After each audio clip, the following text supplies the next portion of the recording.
Adidas, check. Cuddle Buddy, check. Snack Mouse, definitely. What's it called? Orville Redenbacher. It is the only brand of popcorn I trust. Now, if y'all want to go ahead and sponsor me or Adidas, just you know what I mean, go right ahead. Just saying, you know what I mean. I'm gonna just go ahead and just make this unnecessary noise now, so I'm not doing it during the reaction. Hold on.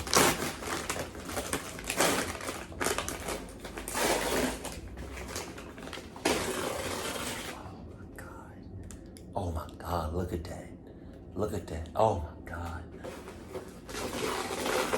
If you ain't never cooked no popcorn and lick the junk off the Jones, you ain't living. Oh my God. Oh my God. Oh my God. All right, let's get it. Sup? Yo. You got all of that. I bet not every one of them got Adidas anything whatsoever. I'm part of this group that's centered around doing outdoorsy activities like hiking, snowboarding, mountain climbing, and so on. It started as a Facebook group and evolved into a closer-knit group of people, around 10 of us. Not all 10 or so people go to every outing, obviously. We once organized a trip to Adirondack Park where we could climb one of the many mountain trails. On this trip, it was only 4 of us, DeVito, James, and Christina. We brought sleeping bags and 2 tents. Since James and I were the only guys on this trip, we carried the extra weight of the tents in our bags. Nah. Something pop off? That's extra hella weight on your back, on you, man. Come on, man.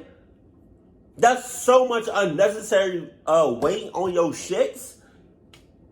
Midnight. Go ahead. Get the hell on. That is so, like, if someone was to pop off right now, y'all are clucked.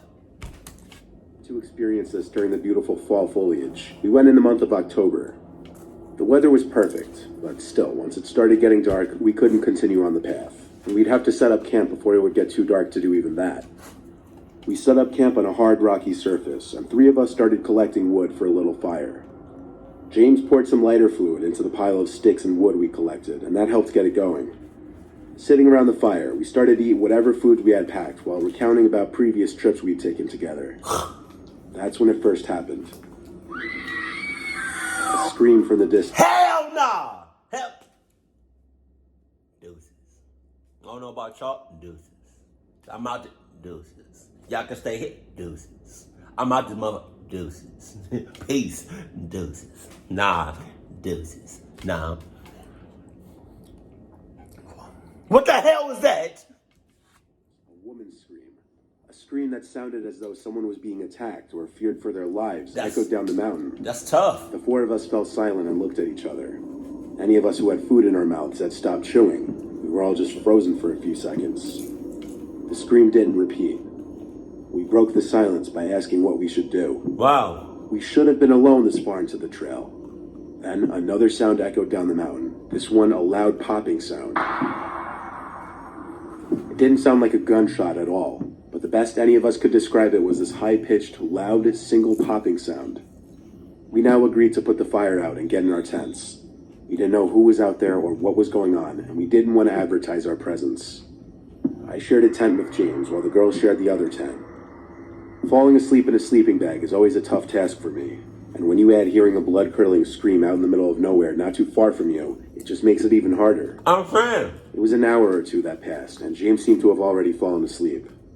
I was still rolling around from side to side, uncomfortable, when I heard another woman scream.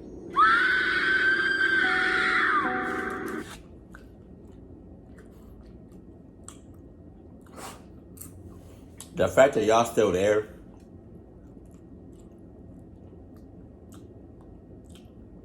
is beyond me, beyond me, beyond me, beyond me, beyond me, beyond me, beyond me, beyond me, beyond me.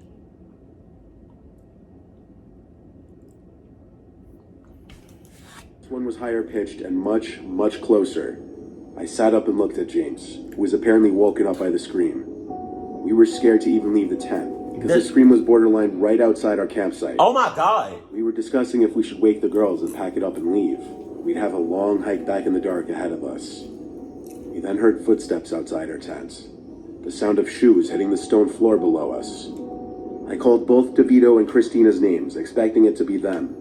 But when they didn't answer and the footsteps stopped right outside the tent, I looked at James, who looked back at me with an equally horrified look on his face.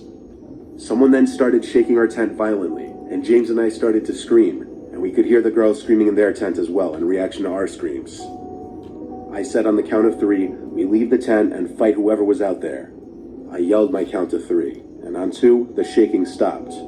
By 3, I unzipped the door to the tent, and the 2 of us crawled out from it, expecting to see someone standing out there. But they had already disappeared into the darkness, probably still watching us. We ran to the girls' tent, yelling their names, saying we gotta go. They crawled out with their backpacks and followed us. We went back for our backpacks too after seeing them with theirs, even though our lives could have been in danger. After grabbing our bags and leaving the tents and sleeping bags, we somehow navigated down the mountain through the dark without flashlights on, relying only on moonlight. We had to stop and sit multiple times to rest, but That's...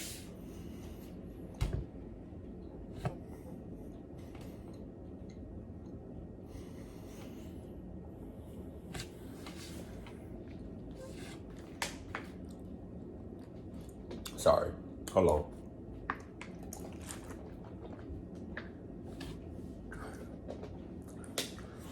That's a good and a cluck thing to do. It's good that y'all not staying in one spot, right? It's good that y'all moving, right?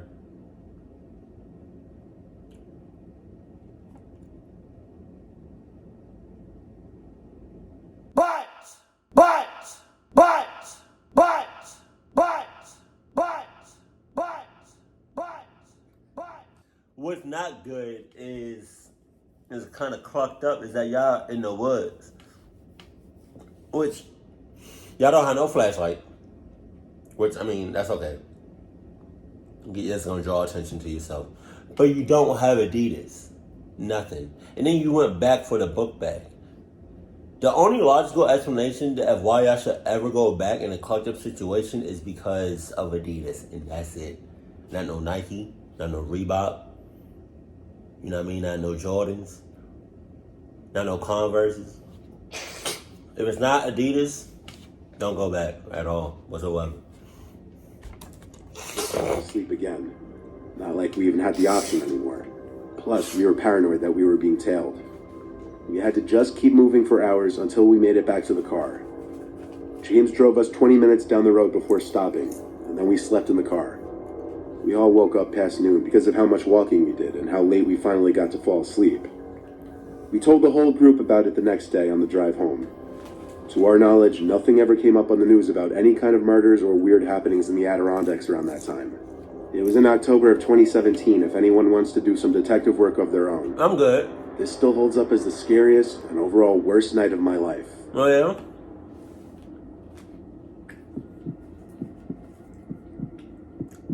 Bomb-ass popcorn.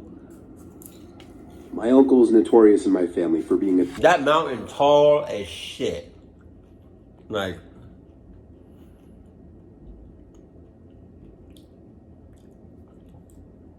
ridiculous. Like, hold on.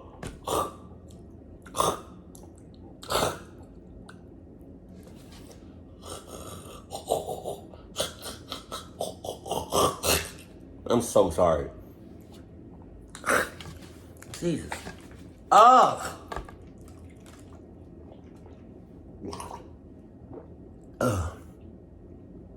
Alright, here we go. I can only imagine what that sounded like. If y'all listening to me and watching this on like some good ass speakers or like some headphones. I'm so sorry, but look at that mountain.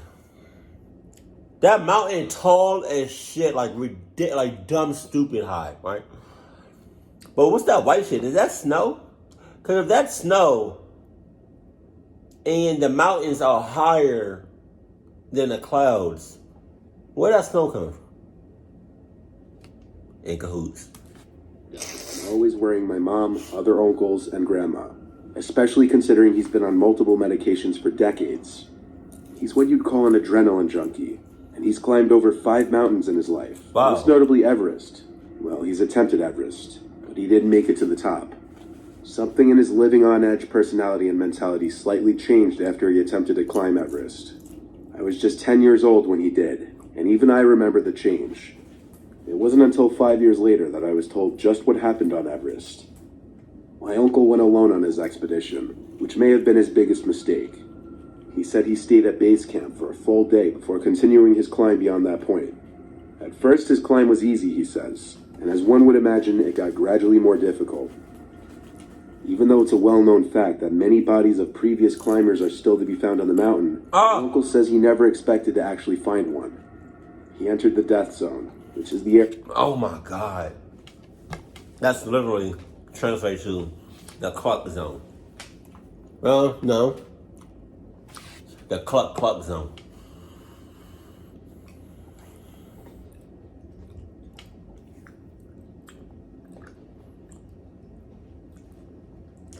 See, this is my thing.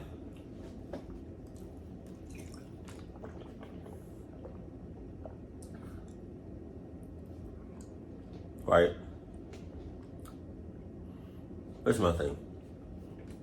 It's Mount Everest. It's Mount Everest. What are y'all doing? Is it raining outside? I don't know. Okay, look, I'm getting off topic. It's Mount Everest! Mr. Nightmare literally just said that there are dead bodies up there.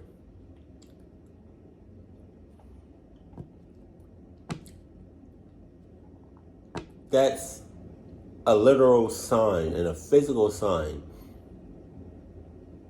of cluckness again at its finest. If you go somewhere and you literally see dead bodies, what makes you think that's okay? What makes you think that's okay to go, keep going?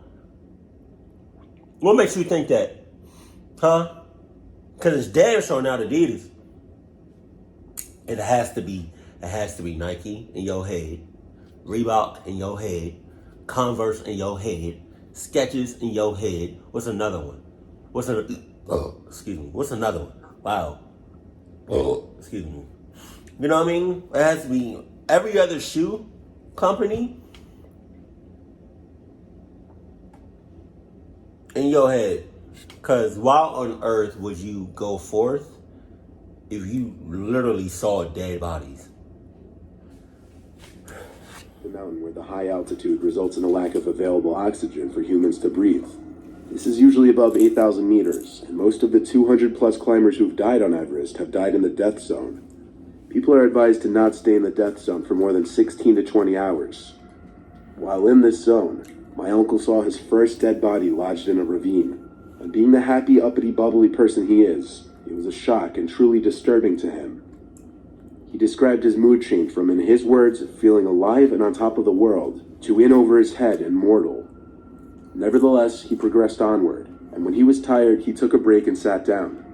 Seeing the corpse really messed with his head, and he mentioned that he was also starting to feel dizzy and lightheaded, likely due to the high altitude. My uncle didn't want to get up from his position. He felt like he was losing energy and began talking to himself. My uncle finally got up from his seated position after an hour and decided he didn't have it in him to make it up to the top. He started to make his way down until another climber bumped into him and started telling him to come on, let's go, passing him and climbing further up the mountain where my uncle just came from. My uncle told the man he... Come on, let's go. Come on, let's go. Who you talking to? Come on, let's go. Who you talk to? Who you talk to? Huh? Who you talk to? Who you talk to? Who you talk to? Huh? Who you talk to? Who you talk to? Who you talk to? Who you talk to? Who you talk to? Huh? You not talking to me? You can't be talking to me. Who you talk to? Who you talk to? Who you talk to? Who you talk to? You not talking to me.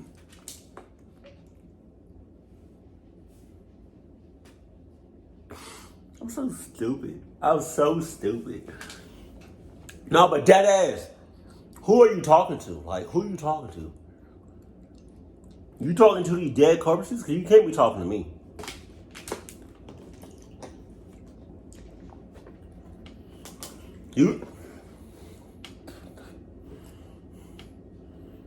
It's a love-hate relationship with this popcorn. You cannot be talking to me. This is why I say you cannot be talking to me. Okay? I can't really breathe. I can barely breathe. Right? I'm about to pass out. I'm talking to myself. Hey, bro, how you doing? Right? I'm talking to myself. I can barely move. I'm talking to myself. I'm getting lightheaded. I can't really breathe. And you talking about, come on, let's go. You gotta be talking. You absolutely positively you gotta be talking to these dead corpses because you're not talking to me. You're not talking to me. You can't be talking. You're not talking to me. You can't be talking to me. About Floyd and was going to make his way back down to base camp. He recounts that as the man spoke back to him, urging him to continue up the mountain, his voice was very echoey and surreal. My uncle said take care to the man and continue back down the way he came with his head spinning and feeling short of breath. As he continued his way down, every time he'd look up, the man would be behind him, smiling and making hand motions for my uncle to come back up. He thought smiling and ignoring it would be the best way to get him to leave him alone. After continuously looking back to that man following him, my uncle finally stopped and started firmly telling the man he wasn't feeling well and just wanted to get back to base camp. The man slightly above my uncle smiled once more and said, "Watch me go over the ledge." Then he walked to the edge of the snow and leaped down, disappearing under the edge. My uncle said that as he saw this, it snapped him out of his daze and he ran over to the edge to look down it. But there was nobody to be seen sliding down the edge of the mountain. No marks in the snow. He didn't even hear the sound of him sliding down the snow initially or anything. Hallucinating. Witnessing this made my uncle hurry down the mountain even faster until the next thing he remembered was darkness, then waking up at the base camp medical clinic in a bed. He had passed out and a couple passerbys found him and carried him down low enough to where a rescue helicopter could reach him. My uncle waited until the end of the story to tell me that he was off his meds for the entire trip, and mixed with the lack of air in the death zone, he started to quickly hallucinate and talk to himself. Upon getting home, he did some research on recent deaths on the mountain, and learned of a young man who had died climbing Everest that same week who looked just like the man in the hallucination. This is when he started to question if it was actually a hallucination or not.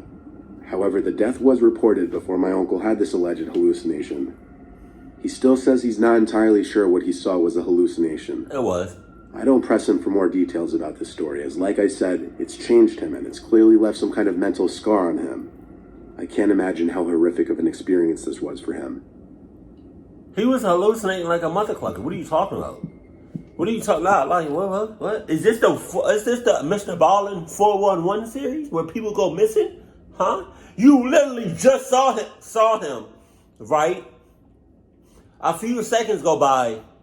Now he gone. There's no trace of him whatsoever. Come on. That's one of the places. That's a club place. That's one of the places that Mr. Ballin talking about. How you just see him, like 2 seconds go by, he gone. Like what?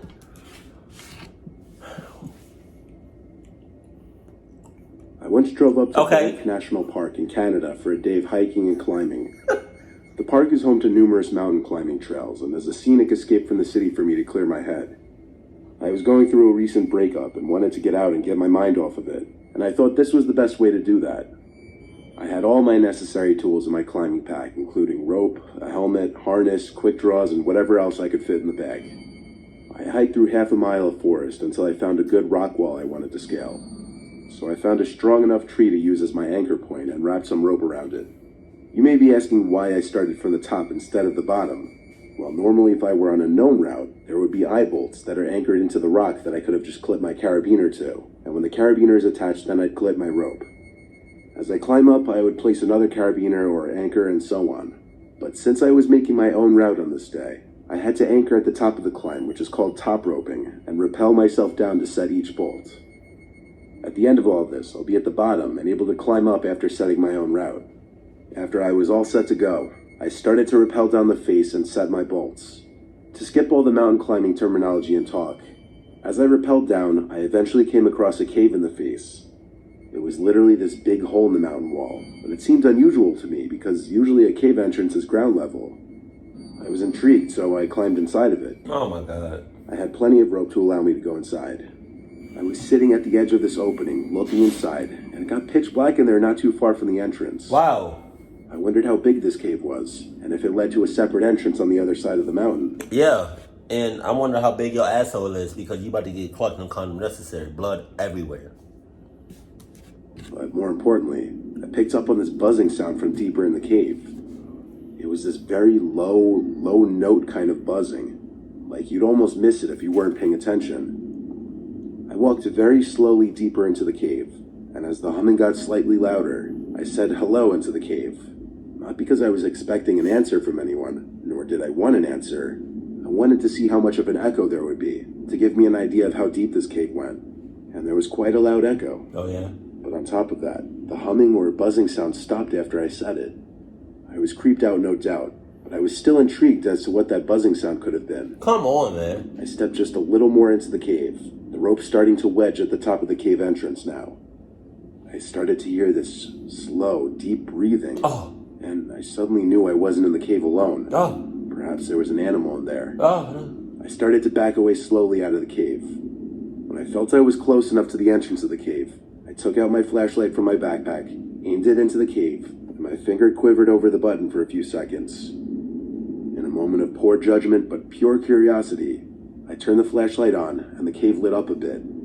At first I thought it was just an empty cave, until I noticed the two heads, peering to me from behind the curved cave wall. I could only see half their faces, but they looked sickly and decrepit. The way they were watching me, they were in the dark seconds ago, impossible for me to see, but them able to see me perfectly standing by the light near the entrance of the cave.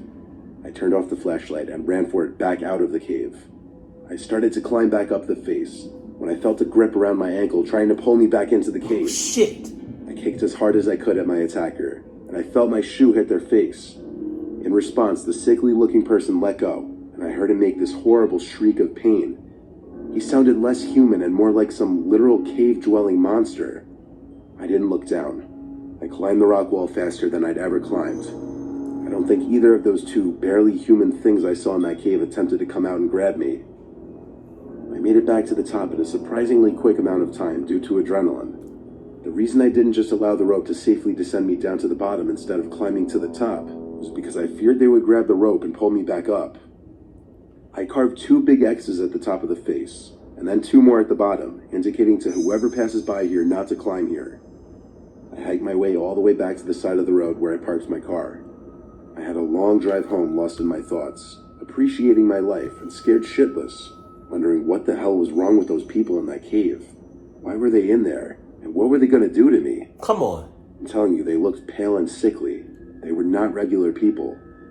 I called the park warden's number and gave them the coordinates of the cave and told them about the dangerous, sickly-looking people hiding in there. I'll tell you one thing, though. This experience definitely took my mind off my breakup for a while. Oh, yeah? Alright. I got a couple of things I want to say about this last story.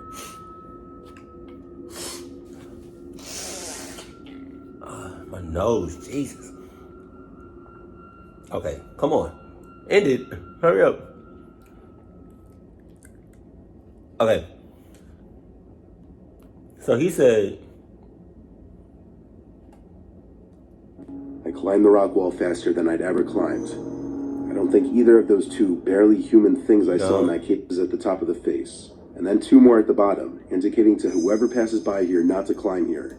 okay, you said that to let people know not to climb there. See, the thing about that is some people would see that and be like, oh, don't climb here. Oh, don't enter here.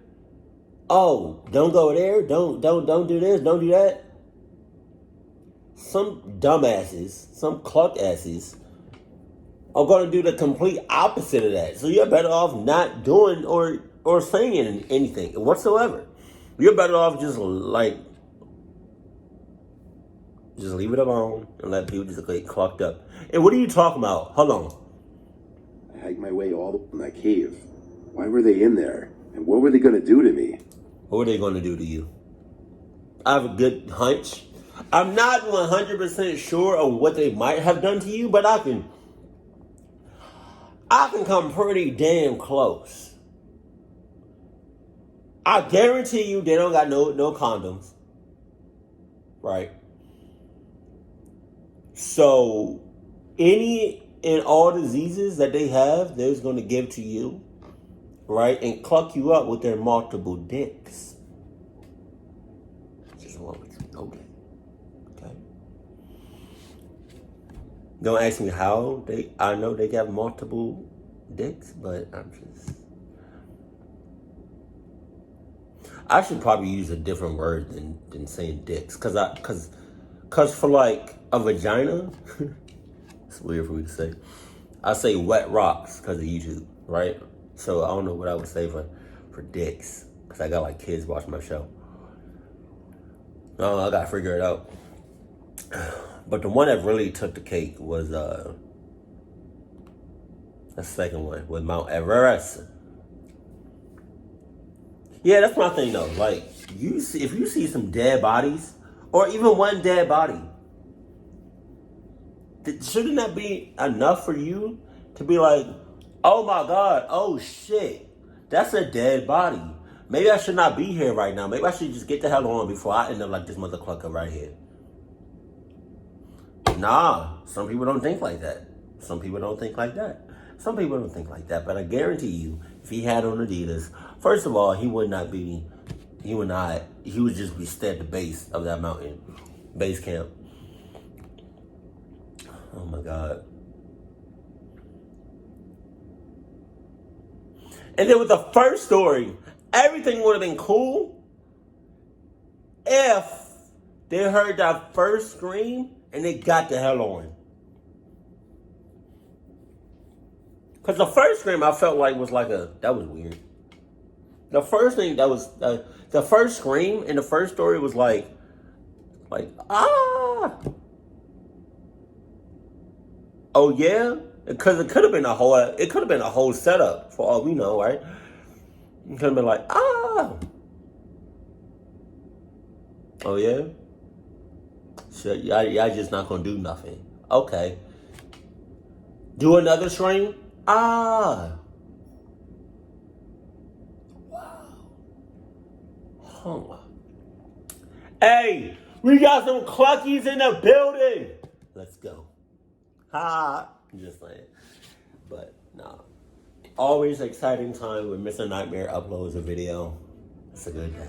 Keep it cool, keep it classy, and I love you. Stay happy. My family.